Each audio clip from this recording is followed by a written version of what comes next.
This story is titled, "When I was in the ICU, my parents took a vacation to Hawaii. If it's serious, the doctors will call," my mom said. They never visited. 2 years later, I made a move that left their world shaking. This morning, my dad whispered through the door, "Please, just let us see you." When I think back to that week in the ICU, two things come to mind: the beeping of machines and my mom's voice over the phone saying, "Well, if it's serious, the doctors will call, right?" No one came. Not once. But 2 years later, when I made a move they didn't see coming, suddenly my door became their church and my silence their sermon. My dad whispered through it this morning, "Please, just let us see you." The irony almost made me laugh. But let's rewind a bit. If you're going to hate me by the end of this, I want you to do it properly, armed with the full scope of parental absurdity. So, cast of characters. Me, 25M, professionally allergic to nonsense. My mother, Karen. Yes, that's her real name. Early 50s, Pinterest-obsessed, emotionally unavailable, and possibly convinced she's still the protagonist in a mid-2000s Hallmark movie. My dad, Dale, whose entire personality can be summed up as quiet guy with a patio, and whose parenting style mostly involved turning the volume up on the TV when things got awkward. Then there's Hawaii, the golden child I could never compete with. It all started with a headache that turned into a migraine that turned into me passing out in a Target parking lot. Next thing I know, I'm strapped to a gurney with a nurse telling me I had a neurological event. Stroke adjacent. Potentially fatal. Cue the dramatic music, right? Now here's where most people's stories turn into some tearful reunion. Family rushing to their bedside. Hands held. Prayers whispered. Not mine. When the doctors told me they'd contacted my emergency contacts, my parents, I waited. 1 day. 2 days. 3. Nothing. I called my mom myself, voice barely audible because of the swelling in my throat. You know what she said? "Oh, honey, we just got to Maui. I mean, what do you want us to do? Fly back for a maybe?" A maybe? As if I'd faked my brain trying to delete itself for attention. I was in the hospital for 8 days. I got flowers. From my coworker. My parents sent a text on day 4. "Hope you're feeling better. We're swimming with dolphins today." It didn't hit me fully until I was back home, alone, recovering on my couch eating canned soup I could barely lift. They never visited. Not once. Didn't even ask how I was getting groceries or if I could drive. Their voicemail was full of tropical waves and passive aggression. So I did what any self-respecting, emotionally nuked adult would do. I blocked them. Took down every photo. Changed my emergency contacts. Let them live their best lives in beach selfies and denial. Then, last month, something happened. Something big. And I made a move that changed everything. So here's the thing no one tells you about being abandoned while your brain's trying to strangle itself. You start mentally packing boxes. Not literal ones, though I did plenty of that later. I mean the kind you label, "Do not trust them with your life ever again," and "never let them back in." But I guess Karen and Dale figured 2 years was enough time for me to get over it. Like trauma has a warranty. They started emailing this past Christmas. Subject lines like, "Merry Christmas, son," and "We miss you." As if they hadn't once sent me a text that said, "We're snorkeling with sea turtles, you'll be fine," while I was being pumped full of steroids and wondering if I'd ever walk right again. No apology. No acknowledgement. Just let's move on energy. So I moved on without them. Until last month, when something hit my inbox that cracked the vault wide open. An attorney's name I didn't recognize, attached to a trust my grandparents had set up before they passed. Turns out Grandma Jean, God rest her blunt, chain-smoking, crossword-addicted soul, never quite trusted Karen. The woman literally had "make sure Karen doesn't get her claws into this" written in the margins of her estate binder. So when I turned 25, the lawyer reached out. The inheritance bypassed my parents entirely and landed in my lap. My grandparents' house, fully paid off, and a financial cushion big enough to fund a quiet little revenge. I read the will twice, then a third time, just to make sure I wasn't hallucinating. I wasn't. I was free. So I did what any emotionally neglected adult with sudden property would do. I packed up my dingy rental, moved into Grandma Jean's old cottage on the coast, and changed my number. Again. And here's the kicker. I listed my parents' address on one of the legal notices they were required to receive. Not because I had to. Because I wanted them to know. 3 days later, I got the first voicemail from my mom. Hysterical crying. Something about, "How dare you not tell us," followed by, "We're family," and a shrieked. We were going to use that money to fix the pool.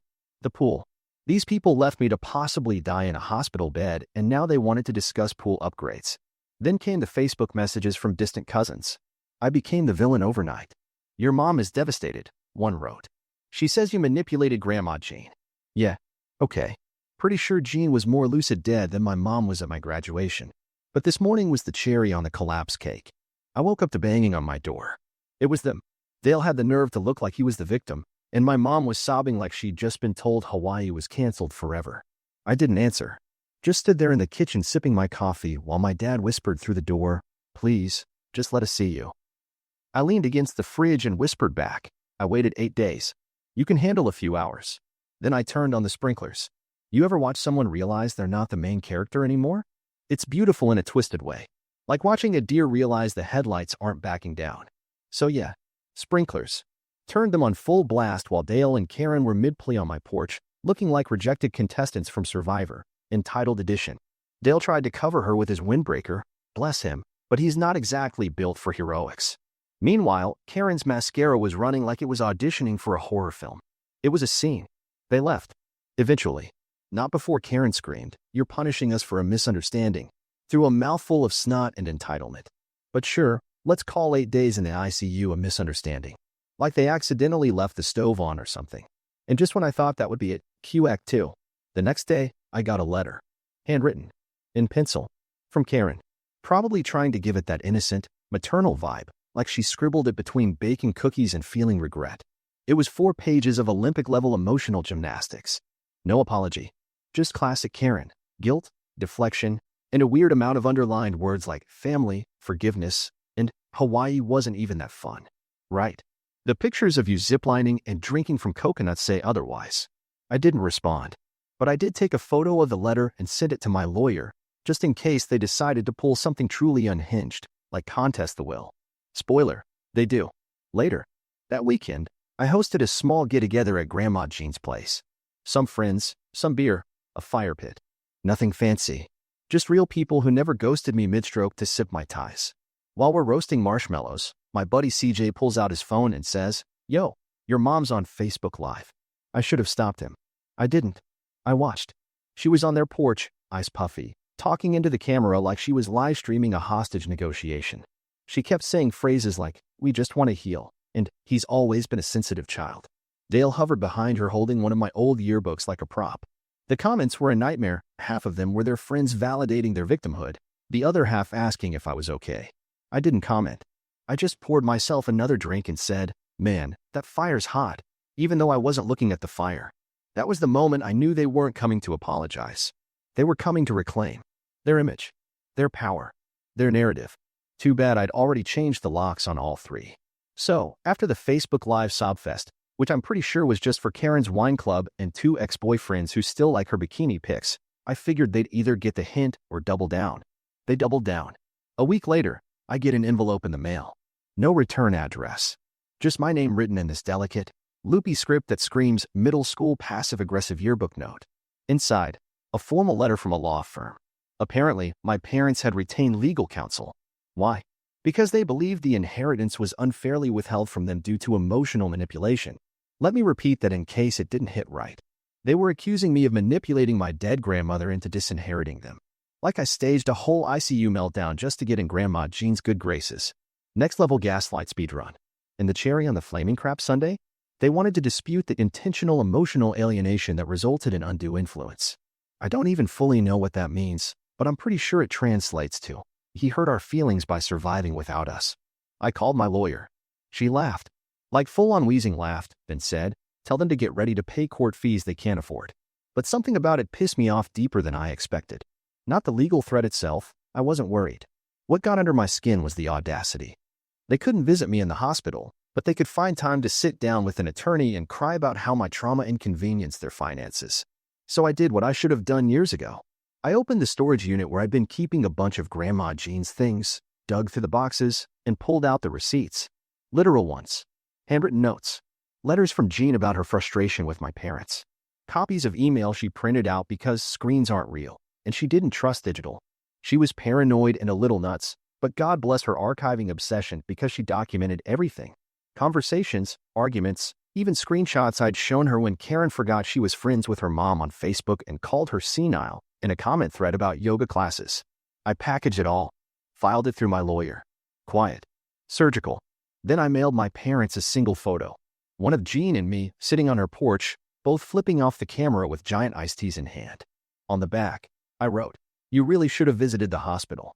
Maybe then you'd know how to pick your battles." 2 days later, Dale emailed me. Not Karen. Dale. Subject line, "Can we just talk?" Body of the email, "We didn't think it was that serious. We just didn't know what to do. We miss you." No apology. No ownership. Just a man trying to find the emergency exit on a house he helped light on fire. I didn't respond. Instead, I put on the hoodie I was wearing the day I got discharged from the ICU, the one they never saw, and went out to water Grandma Jean's roses. Because unlike them, she stuck around when things got ugly. You ever notice how people who never showed up for your worst moments suddenly become experts in forgiveness once they realize they've lost control? Dale's email hit different, not because it was heartfelt, it wasn't, but because it was strategic. That line, "We didn't know what to do," really hit like a lukewarm apology typed through gritted teeth in Google Docs. But guess what? I do know what to do. I've had 2 years to learn. First, I didn't reply. Radio silence. Not because I didn't have a response, I had several, but because letting them stew in uncertainty is something they clearly respect. It's how they handled my actual medical crisis, after all. Then came the guilt parade. Karen switched tactics. She started sending packages. Not gifts. Artifacts. My old stuffed bear, his name was Crunch and he's been missing since 2009, a baseball glove I never used because Dale signed me up for Little League without asking, and a freaking scrapbook labeled, "Our Beautiful Boy." I flipped through it out of morbid curiosity. It was 80% birthday parties I barely remember and 20% gaslighting captions like, "Michael always loved his family." Sure, that's why Michael was eating vending machine pudding cups in a sterile hospital bed while you were posting beach pics with captions like Maui Magic. Still no apology. Still no acknowledgement. Just nostalgia-based warfare. So I went nuclear. Not publicly, I'm not them. But decisively. I sent back a package. No letter. Just a copy of my medical records from the ICU stay, with every page tagged, highlighted, and annotated. My vitals, the notes from the attending physician that said patient alone. No visitors. The timestamp from the moment I was admitted. The discharge paperwork with my own signature, shaky from nerve damage. And on top, one post-it note. Here's what you missed. Next time, bring sunscreen to hell. It took 2 days for the next explosion. Karen called from a different number. Straight to voicemail. Same Karen tone, same sobbing. "You're being cruel. We were scared, okay? It was complicated.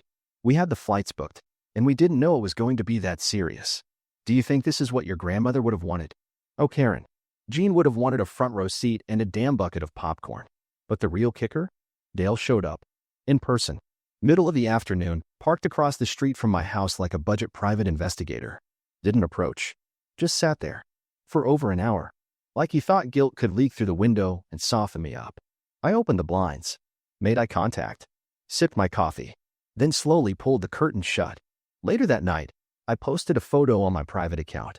Just Grandma Jean's roses in bloom. Caption, "Some things grow stronger after the dead weight is gone." They saw it. I know because Karen's burner account accidentally liked it for 3 full seconds before unliking. That was 3 days ago. No more calls. No more packages. Just silence. Funny how peace shows up right after you shut the door for good. If you thought Karen and Dale would take the hint and crawl back to whatever lava rock they vacationed under in Maui, I envy your optimism. Because instead of shutting up and moving on, they did what narcissists do best, outsource their redemption arc. Enter the family PR squad. It started with my Aunt Brenda. You know the type, Facebook evangelist, sends minions memes unironically, calls every scandal a learning opportunity. She left me a voicemail that was basically a TED talk on healing through family. Somewhere around minute 3, she dropped this gem.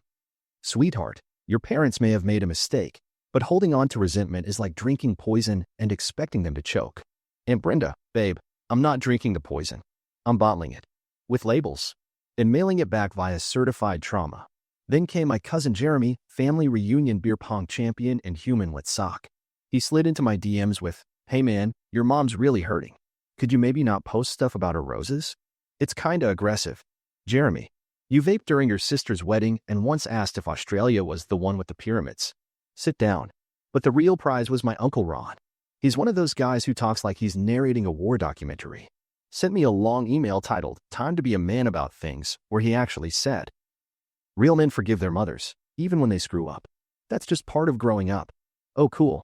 So I guess being left for dead was just part of my coming-of-age movie. I must have missed the scene where Harry Potter got ghosted by the Dursleys while they hit up an island resort. At this point, I realized something important. They weren't trying to make things right. They were trying to manage the optics.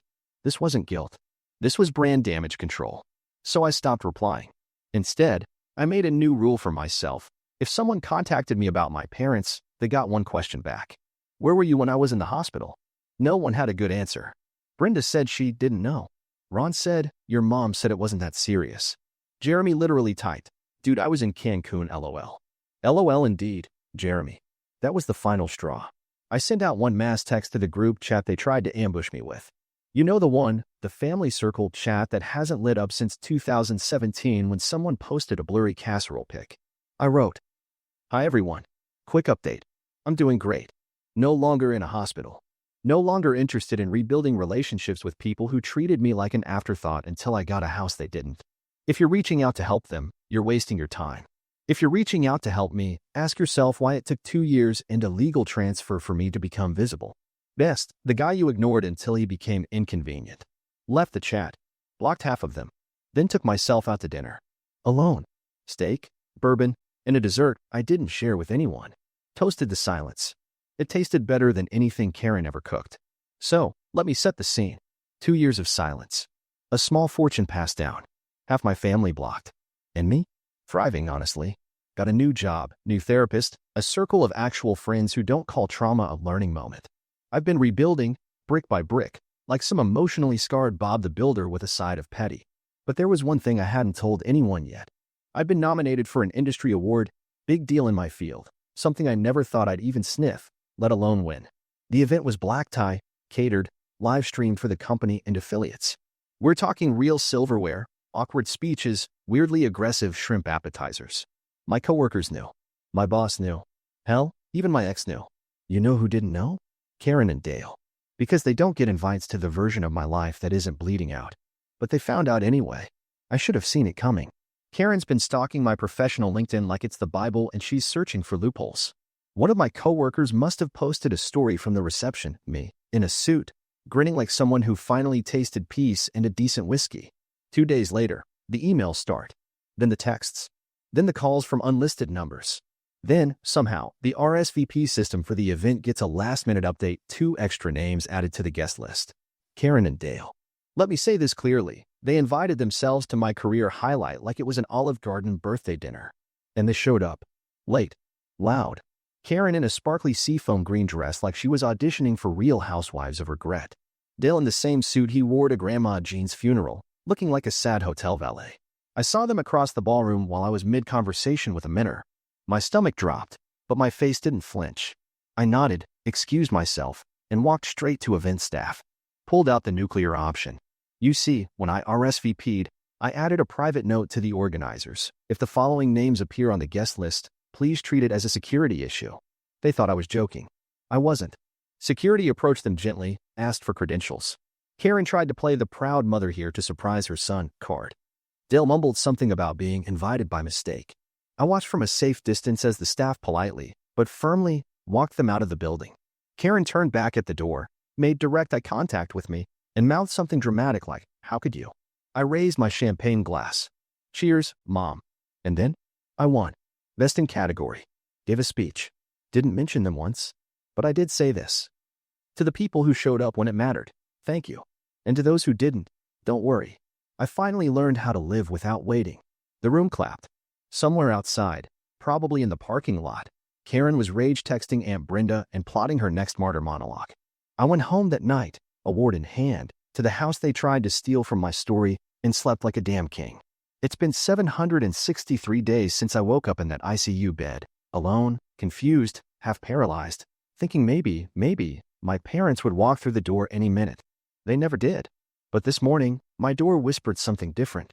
My dad's voice. Quiet. Cracked. Like he was trying not to wake up whatever part of me he hadn't already buried under disappointment. Please, just let us see you. I didn't answer. I stood in the hallway, barefoot, listening to the doorknob rattle like it was debating a crime. I thought about every version of myself they've ignored. Every version they only acknowledged when there was something in it for them. Sick me. Lonely me. Scared me. Successful me. Then I thought, no one begs for a seat at a table they always owned, unless the food ran out.